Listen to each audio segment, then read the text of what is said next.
Here's verse 38 of the 12th chapter, Gospel of John.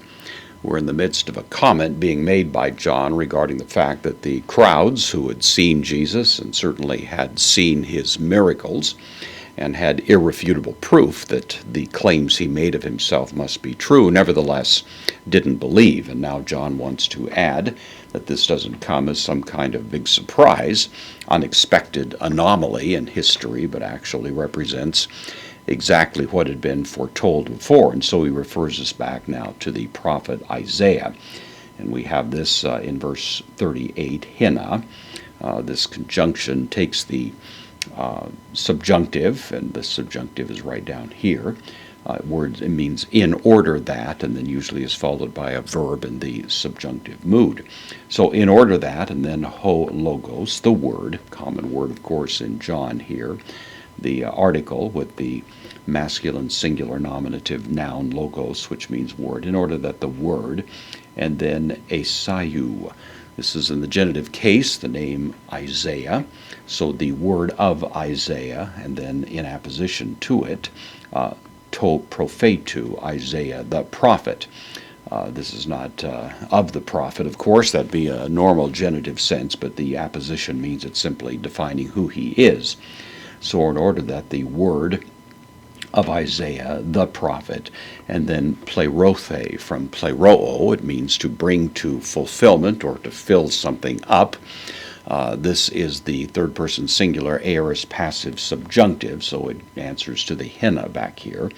So all of this happens so that the word of Isaiah the prophet might be fulfilled.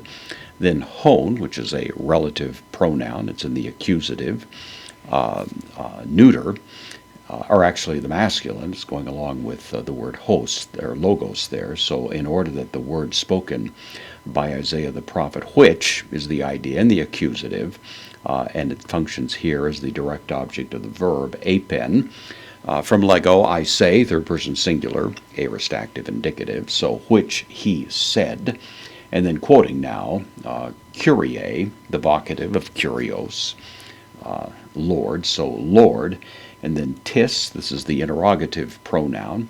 You can recognize the interrogative as opposed to the indefinite pronoun because of the presence of the acute accent there, which is not turned to a grav, and that's what makes it clear that this is interrogative. So Lord, who, the masculine singular nominative, who, and then epistusen, from pistuo, I believe, third person singular, aorist active indicative, who has believed, te, the dative singular article here, so feminine, and it goes with akoe. This is the dative, of course, of this word, akoe, which is taken from the word akuo, which means to hear, who has heard the hearing, usually rendered the report, and that's correct enough. That's the idea, who has believed the hearing or the report. Hemon, genitive singular of the first person plural here, so it's, or I should say genitive plural, first person plural, so who has believed the report of us, and a question mark there, and then kai, connective, ho brachion, this is the word, actually this is the vocabulary form of this word, it's the masculine singular nominative, so the arm, brachion, the arm, kuriou, genitive singular of the word kurios, of Lord, so, and the Lord, or the arm of the Lord here. Tena, another interrogative pronoun, again you'll see the accent there, which distinguishes it from the indefinite pronoun, and to whom, this is the dative singular, so now it's functioning as an indirect object, to whom, apokaluthe, from apokalupto, means to reveal. Of course, the word apocalypse comes from this, to reveal something. is the idea. In this case, it's the third person singular aorist passive indicative.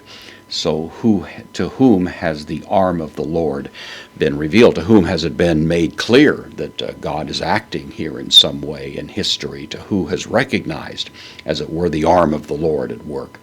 Isaiah, of course, was raising that question to note that even though great displays of power might be made available to people, that nevertheless, in a remarkable way, there would continue to be a mind and heart of unbelief. And so John is noting that just as advertised by Isaiah, that's exactly what took place in the case of Jesus.